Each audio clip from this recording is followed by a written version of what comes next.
And the fans are hoping that, the racetrack just stirs up this wind and pushes out the storm. Right now, it's not quite working, but we're hoping it does soon. But it's given those fans times to go and explore town and give, hopefully, that economic boom that we saw last year. We did receive last year's boom from the economic report here, and we're going to read it for you. According to the report, the race brought in $42.4 million in the state.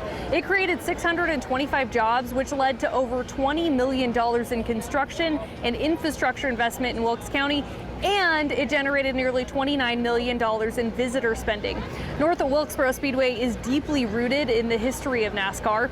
It is one of the oldest tracks, hosting a race in NASCAR's first season back in 1948.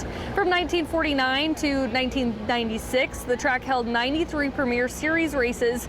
Several NASCAR Hall of Famers have taken the checkered flag during those races, including Richard Petty, Dale Earnhardt, Richard Childress, and Jeff Gordon.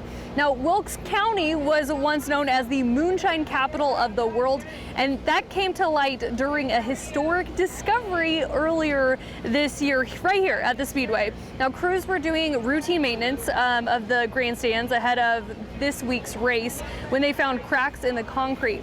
Now, they removed the seats and found 700 square foot small cave.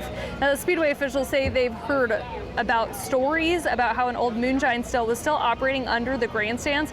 While there was no still in the cave, they say the structure inside makes those rumors seem a little bit more true.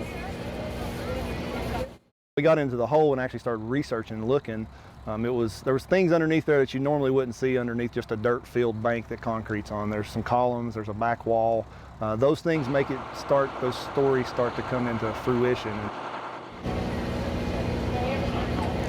Now, it was the race before the race. They did not have long to explore the cave. Crews had to quickly patch up holes and fix the grandstands before this week's race. Now, there's quite a bit of debate about that moonshine cave, but there's also a lot of hidden history about 600 feet away from right here. Now, coming up on Friday at 11, we're going to dive deeper and uncover that hidden history.